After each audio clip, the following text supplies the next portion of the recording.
জানিয়ে দিব এই মুহূর্তে আমাদের হাতে এসেছে বাংলাদেশের গুরুত্বপূর্ণ আপডেট সংবাদের শিরোনাম। শুরুতেই থাকছে একটি গুরুত্বপূর্ণ প্রতিবেদন। হাদি হত্যার আসল মাস্টারমাইন্ডের মুখোশ উন্মোচন, ফেঁসে যাচ্ছে তারেক রহমান ও মির্জা আব্বাস। এ নিয়ে থাকবে বিস্তারিত প্রতিবেদন, তাই সম্পূর্ণ ভিডিও জুড়ে আমাদের সাথেই থাকুন।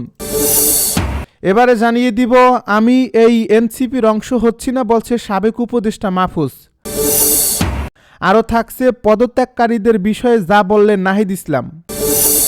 সব শেষে জানিয়ে দিব ছাত্রদলের নতুন কর্মসূচি ঘোষণা। এতক্ষণ শুনছিলেন হাতে থাকা আপডেট সংবাদের শিরোনাম, এবারে বিস্তারিত। তবে তার আগে অনুরোধ রইল ভিডিওটিতে একটি লাইক এবং কমেন্ট করে জানিয়ে দিন ভিডিও সম্পর্কে আপনার মূল্যবান মতামত। আরও জানিয়ে দিন ভিডিওটি কোথা থেকে দেখছেন বা কোন জেলা থেকে দেখছেন। হাদি হত্যার মাস্টারমাইন্ডের মুখোশ উন্মোচন, ফেঁসে যাচ্ছে তারেক রহমান ও মির্জা আব্বাস।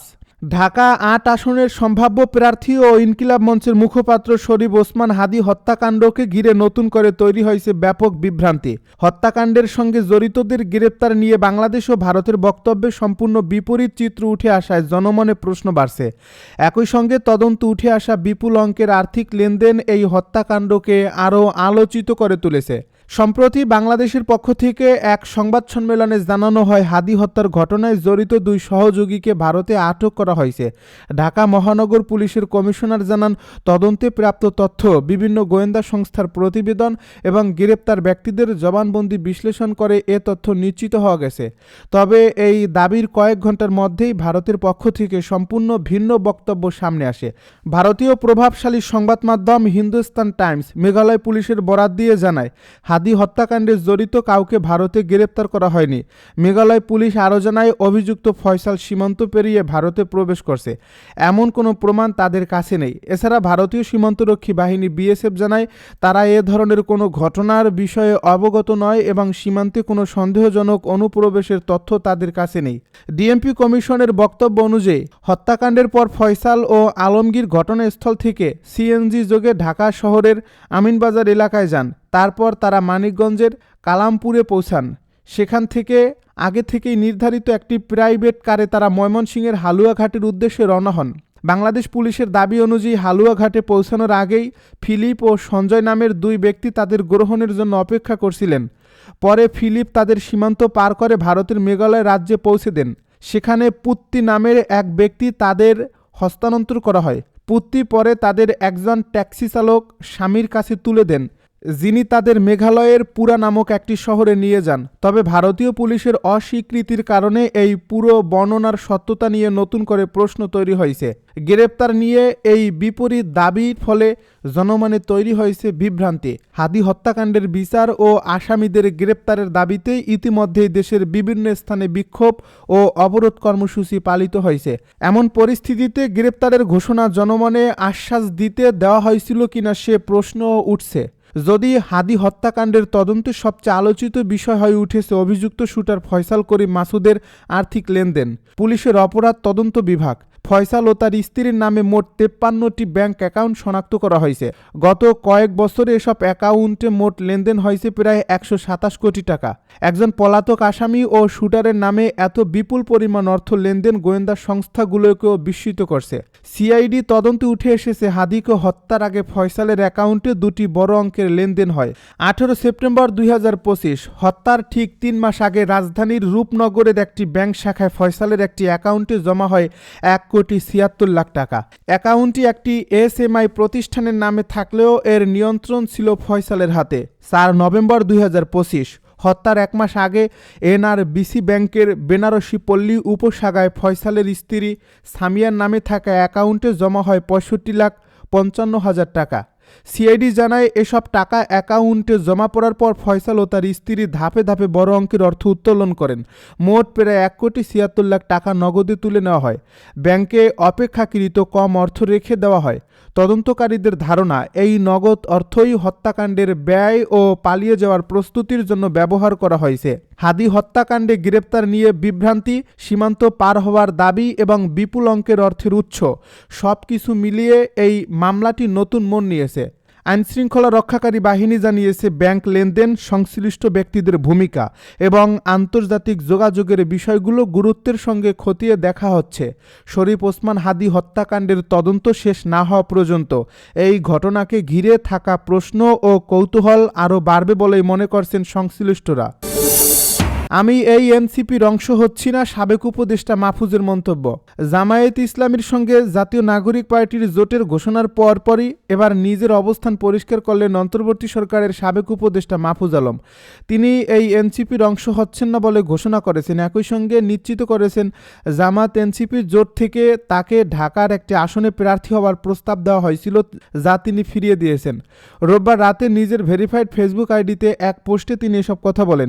ফেসবুকের পোস্টে মাহফুজ আলম লিখেন, বিদ্যমান বাস্তবতায় আমার জুলাই সহযোদ্ধাদের প্রতি সম্মান, স্নেহ এবং বন্ধুত্ব মুছে যাবে না, কিন্তু আমি এনসিপির অংশ হচ্ছি না। আমাকে জামাত এনসিপির জোট থেকে প্রস্তাব দেওয়া হয়নি, এটা সত্য নয়, কিন্তু ঢাকার কোনো একটা আসনে জামাত এনসিপি জোটের প্রার্থী হওয়ার চাইতে আমার লং স্ট্যান্ডিং পজিশন ধরে রাখা অধিক গুরুত্বপূর্ণ।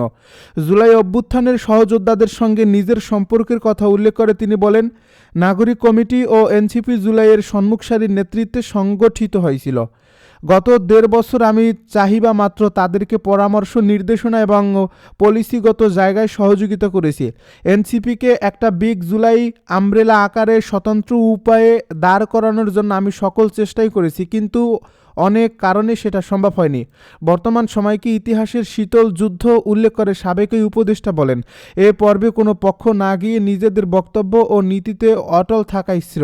বিকল্প তরুণ বা জুলাই শক্তির সম্ভাবনা এখনও শেষ হয়ে যায়নি, বরং আমি গত 1.5 বছরে যা বলেছি, যে নীতিতে বিশ্বাস রেখেছি তা অব্যাহত রাখব। পদত্যাগকারীদের বিষয়ে যা বললেন নাহিদ। জাতীয় নাগরিক পার্টি এনসিপি থেকে পদত্যাগ করেছেন দলটির জ্যেষ্ঠ যুগ্ম সদস্য সচিব তাসনিম জারা ও যুগ্ম আহ্বায়ক তাজনুম জাভানি। তারা ছাড়াও দেশব্যাপী আরও অনেক এনসিপি নেতার পদত্যাগের খবর পাওয়া যায়। পদত্যাগকারীদের সম্পর্কে জাতীয় নাগরিক পার্টির আহ্বায়ক নাহিদ ইসলাম বলেছেন, আমরা সংখ্যাগরিষ্ঠের মতামতের ভিত্তিতে এ সিদ্ধান্ত নিয়েছি। এরপর কেউ দলে থাকবে কিনা সেটি তার ব্যক্তিগত সিদ্ধান্ত। আমরা আশা করছি জাতীয় নাগরিক পার্টির সঙ্গে যারা যুক্ত আছে তারা সবাই আমাদের সিদ্ধান্তকে সাধুবাদ জানিয়েছে।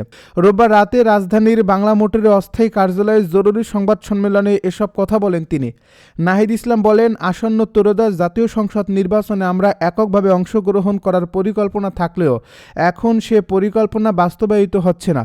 শরীফ ওসমান হাদীকে প্রকাশ্যে গুলি করার প্রেক্ষাপটের পর বাংলাদেশের রাজনৈতিক পরিস্থিতি পরিবর্তন হয়েছে। যারা অভ্যুত্থানে পরাজিত হয়েছে তারা জুলাই প্রজন্মকে নিঃশেষ করার জন্য নানাভাবে ষড়যন্ত্র করে যাচ্ছে। এ পরিবর্তিত প্রেক্ষাপটে আধিপত্যবাদী শক্তি যেন গণ অভ্যুত্থান পরবর্তী বাংলাদেশকে ঠেকাতে না পারে, সেজন্য আমরা বাংলাদেশ জামায়াতে ইসলামী ও তাদের 8 দলের জোটের সঙ্গে আমরা একাত্মতা জানিয়েছি। উল্লেখ করে তিনি আরও বলেন, আমরা একত্রে আধিপত্যবাদ, দুর্নীতি, সংস্কার ও বিচার এ সকল বিষয়ে একত্রে কাজ করব। তিনি আরও বলেন, আমরা সোমবার প্রার্থীদের নাম প্রকাশ করব। আগামীকালই আমরা মনোনয়নপত্র জমা দেব। জামায়াত ইসলামীর এই ঐতিহাসিক দায় আছে, সেই দায় এনসিপি নিচ্ছে কিনা এমন প্রশ্নের জবাবে ইসলাম বলেন, আমরা শুধু নির্বাচন বৈতরণী পার করার জন্য এ জোট গঠন করেছি, তবে আমরা আমাদের উদ্দেশ্য অনুসারে কাজ করব। এর আগে দলটির সদস্য সচিব আক্তার হোসেন বলেন, পুলিশ বাহিনী নিয়ে বলেন, আওয়ামী লীগের সময়ে দক্ষতার সঙ্গে যে পুলিশ বাহিনী নিরাপদ ব্যক্তিদের হয়রানি করত, সেই পুলিশ বাহিনী এবার চিহ্নিত সন্ত্রাসীকে ধরতে পারছে না। ছাত্রদলের নতুন কর্মসূচি ঘোষণা। বাংলাদেশ জাতীয়তাবাদী ছাত্রদলের ৪৭তম প্রতিষ্ঠা বার্ষিকী উপলক্ষে দিনব্যাপী কর্মসূচি ঘোষণা করা হয়েছে। রোববার ছাত্রদলের সভাপতি রাকিবুল ইসলাম রাকিব ও সাধারণ সম্পাদক নাসির উদ্দিন নাসিরের গণমাধ্যমে পাঠানো এক বিজ্ঞপ্তিতে এই তথ্য জানানো হয়। কর্মসূচির অংশ হিসেবে ১ জানুয়ারি প্রতিষ্ঠা বার্ষিকীর দিন সকাল ৯টায় ছাত্রদল কেন্দ্রীয় সংসদের কার্যালয় সহ দেশের সব জেলা ও মহানগর ইউনিট কার্যালয়ে জাতীয় পতাকা সহ দলীয় পতাকা উত্তোলন করা হবে। সেই সঙ্গে এদিন বেলা 11টায় শহীদ রাষ্ট্রপতি জিয়াউর রহমানের কবরে পুষ্পস্তবক অর্পণের পাশাপাশি ফাতেহা পাঠ ও মোনাজাত অনুষ্ঠিত হবে। একই দিন দুপুর 12টার দিকে রাজধানীর নয়াপল্টনে বিএনপির কেন্দ্রীয় কার্যালয়ের সামনে রক্তদান কর্মসূচির আয়োজন করা হবে। পরবর্তীতে দুপুর 2টার দিকে রাজধানীর কৃষিবিদ ইনস্টিটিউশন বাংলাদেশে প্রতিষ্ঠা বার্ষিকী উপলক্ষে আলোচনা সভা অনুষ্ঠিত হবে। এছাড়া প্রতিষ্ঠা বার্ষিকীকে ঘিরে আগামী 1 জানুয়ারি সারা দেশের সব বিশ্ববিদ্যালয়, জেলা ও মহানগর সহ সব শিক্ষা প্রতিষ্ঠান প্রতিষ্ঠানে প্রতিষ্ঠা বার্ষিকীর বর্ণাঢ্য র্যালি অনুষ্ঠিত হবে। সেই সঙ্গে সারা দেশে ছাত্রদলের সব শহীদদের কবর জিয়ারতের পাশাপাশি গুম, খুন ও পঙ্গুত্বের শিকার নেতাকর্মীদের পরিবারের সঙ্গে সাক্ষাৎ করবেন সংশ্লিষ্ট এলাকার নেতাকর্মী।